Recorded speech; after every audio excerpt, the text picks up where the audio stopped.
Senhoras e senhores, boa tarde a todos. Não há como a gente não tocar no assunto que, na verdade, deveria configurar aqui a primeira parte dos nossos trabalhos, que seria a votação dos projetos na ordem do dia. Entre os projetos, um projeto muito importante, que é a segunda votação do projeto que trata do orçamento para o ano de 2019, do qual a gente tem até ensaiou aí algumas falas, para poder ponderar algumas das situações que nós encontramos agora, praticamente findando aí o segundo biênio, o segundo ano, né, deste governo, primeiro biênio. Devido aí a alguns entendimentos entre a parte aqui da Câmara, sindicato, representando aqui alguns servidores, nós fizemos uma inversão na ordem do dia aqui, passando então para os temas livres, para que a gente volte a discutir o assunto com maior profundidade. Então eu queria fazer uma reflexão agora do porquê que a gente fez essa alteração. Logicamente que a gente também não pode ficar aqui fazendo, só reclamando que os projetos às vezes acabam chegando de última hora, e eu conversava aqui com o vereador Abner, dizia para ele que já fui governo também, né, já fui vereador de situação, e de fato acontecia sim, algumas situações onde o governo mandava projetos com uma certa urgência. Mas qual era, o mais importante da urgência é qual é a justificativa. Nós sabemos que é comum alguns processos que o governo municipal manda para Brasília, para o Estado, para requerer algum tipo de recurso, algum tipo de verba. E às vezes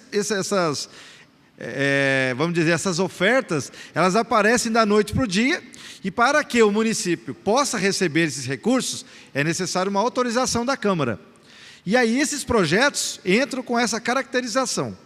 Agora, nesse caso, tratando-se de uma reforma administrativa, por mais que a gente saiba que houve aí um problema em que a Justiça, o Tribunal de Contas, fez um apontamento exigindo que os cargos fossem extintos, e para isso o prefeito, obviamente, se preocupou em criar novos cargos, houve aí um período razoável de decorrência, ainda que ele estivesse sob júdice, um tempo para que fosse apresentado esse projeto, debatido de uma forma melhor, e não chegar aqui nessa casa com um prazo de 20 dias. Tudo bem, daria para a gente fazer uma discussão? Daria sim. Também não vou fazer meia-culpa aqui. Agora, o que nos incomoda é que também o sindicato apareceu aqui quase que de última hora, colocando algumas situações, e aí nós observamos que, de fato, são situações graves que a gente precisa tomar um certo cuidado. Eu tenho dito aqui nessa casa, e acredito que todos os vereadores têm essa compreensão, que o fato de nós sermos parte do governo não quer dizer que nós tenhamos que ser homologadores de ideias que vêm do lado de lá. Porque senão essa casa perde a sua qualidade principal, que é ser o olheiro, que é ser o fiscalizador da população. Porque então não precisa você ter o poder executivo e ter o legislativo como fiscalizador. Qual é a função nossa aqui então? Se a gente for só homologar o que o governo manda para cá, então é uma extensão daquela casa lá. Claro, nós sabemos que não é nossa função também impedir que o governo se desenvolva. E eu fiz uma reflexão junto com o meu gabinete, com algumas pessoas que me ligaram, mandaram um WhatsApp do meu posicionamento, disse o seguinte: olha, nós estamos vendo um governo que está chegando no segundo ano com muita dificuldade de apresentar para a população para que veio. Ganhou a eleição, mas até agora não mostrou nada de diferente. Acho que está indo até pior do que o outro governo, tendo pegado uma situação um pouco melhor.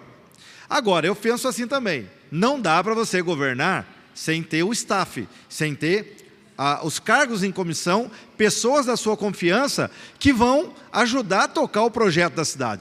Então eu fiquei pensando, falei, puxa vida, será que chegar aqui também votar contra, ainda que eu acho que a gente perderia na votação, mas talvez fosse a minha obrigação, por não concordar com o projeto, será que eu também não estaria criando um problema para o governo? Porque se nós votarmos contra esse projeto, a gente pode trazer um certo prejuízo para o prefeito e ele não conseguir governar.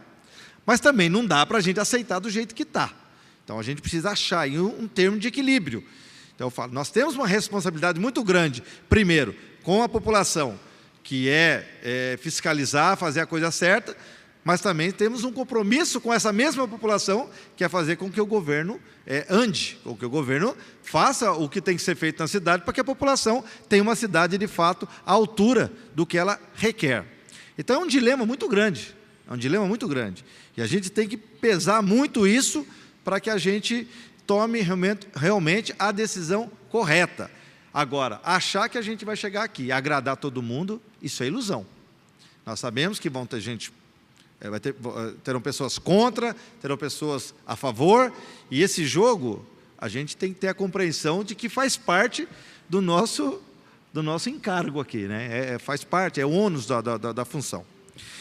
Então, né, a gente vai bater um papo à tarde, vamos conversar aí com os chefes das autarquias e dos institutos e dos 4 projetos que estão aqui, vamos tentar achar um termo que de fato satisfaça a todos, pelo menos em partes. Bom, agora voltando um pouco à história da cidade. Nós estamos chegando no 2º ano, estamos vendo uma cidade que não tem andado em algumas áreas, e isso tem nos preocupado. Tem acontecido algumas questões, eu já levantei aqui, hoje foi cobrado inclusive, a questão do sumiço de 4 equipamentos, né, e não são equipamentos pequenos, são máquinas, são caminhões que foram comprados, né, com recursos da população. Eles foram simplesmente, né, roubados e a gente não sabe o que está acontecendo. Estou elaborando, junto com a minha assessoria, um pedido de informação para saber que providências estão sendo tomadas para que a gente dê uma satisfação para a população. Porque, de fato, você deixar um equipamento 3, 4 dias numa zona rural e depois desses 3, 4 dias você chegar lá e não encontrar esse equipamento, Valmir, é meio suspeito. Porque senão a gente está facilitando o trabalho do bandido. A gente sabe que o pessoal hoje rouba um equipamento à luz do dia, em pleno centro da cidade, como aconteceu lá no Rio Comprido. Você imagina um equipamento esquecido na roça lá. E nós estamos falando de um equipamento de 500, 600, 700 mil reais. Não é um equipamento que custa 100 reais, 500 reais, não. Nós estamos falando de R$1.000, R$500 mil. Tá, mas tem seguro. Oh, mas para aí. Eu tenho seguro da minha casa, mas eu não quero que o ladrão entre lá e roube. Eu tenho seguro de vida, eu não quero morrer. Então, o seguro, ele é um mecanismo que minimiza o problema, mas não dá para a gente... não, tem seguro, então larga lá, se roubar, a gente pega o dinheiro. Agora eu pergunto, está comprando outro equipamento? Está repondo o que está perdendo? Porque daqui a pouco a prefeitura não tem mais equipamento. Então, gente, tem coisas que estão nos preocupando. Eu fiz uma brincadeira ali, fiz uma piada, quando o Luiz Flávio comentou sobre aquela, acho que é Patrulha Amiga, Segurança, não me lembro agora o nome do projeto, que tem a guarda municipal atuando em alguns bairros, né? Então agora está criando a segunda, depois de 2 anos. O Luiz Flávio brincou, nossa, quando atingir aí os 150 bairros da cidade, já estamos lá apodrecendo lá na cova, né, Valmir? Eu falei, então, acho que essas equipes são para ajudar a tomar conta das 2 casas que foram reformadas naquele projeto de reforma de casa. Está muito devagar, está muito devagar. A gente precisa mostrar um pouco mais para a população. Se o governo precisa parar de anunciar coisas e executar mais, porque nós estamos só nos anúncios. E aí a gente fica falando, puxa vida, eu não votei nesse governo, mas não sou contra esse governo, porque ele é o que nós temos. Eu gostaria que esse governo estivesse arrebentando a boca do balão, né, com obras, com serviços, e a população satisfeita, mas não está acontecendo isso. E isso nos preocupa por quê? Para onde está indo o dinheiro?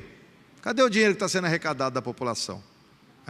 Eu vejo muita cortesia, muita graça, né? Eu não vou aumentar isso, não vou aumentar aquilo, mas também não faz nada. Então espero que a partir do 3º ano as coisas comecem a acontecer nessa cidade, porque é o que a gente quer de um governo.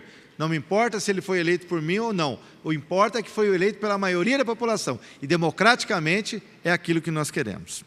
E agora, falando um pouquinho do cenário nacional, daqui a alguns dias nós teremos um novo governo atuando.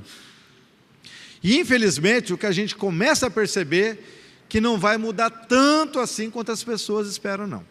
Discurso de bravata em cima do palanque é muito bonito. Na prática, o que a gente está vendo é um discurso vazio. Vamos pegar no governo do estado aqui.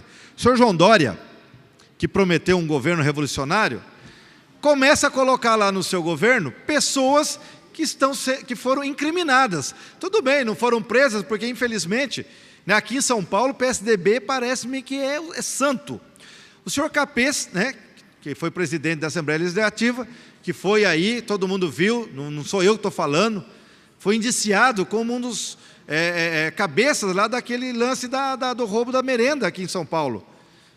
Não está preso, mas é ele que vai ser o responsável pelo PROCON de São Paulo. Eu fico imaginando que belo PROCON nós vamos ter. Então, cadê o discurso de que não vai colocar gente envolvida em corrupção? Do mesmo jeito está acontecendo lá no governo federal, né? Gente que foi condenado, admitiu que fez Caixa 2, que o seu Moro falou que Caixa 2 às vezes é pior do que corrupção comum, agora diz que foi lá e pediu desculpa. Valmir, você imagina se todo mundo roubar, matar, depois vir a público e falar assim, ah não, eu estou arrependido, eu vou pedir desculpa, aí está tudo bem.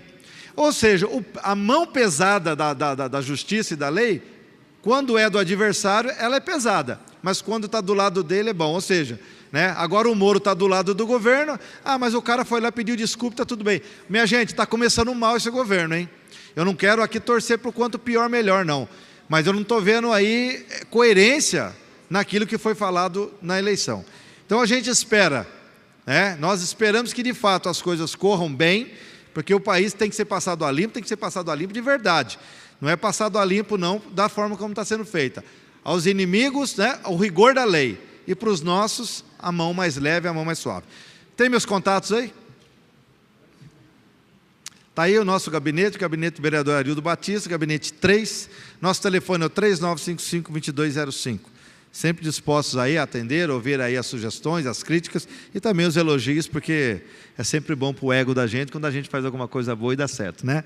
Então, um abraço a vocês, na Tribuna Livre, até a próxima quarta-feira. E para os outros trabalhos a gente vai ver o que vai acontecer daqui para frente.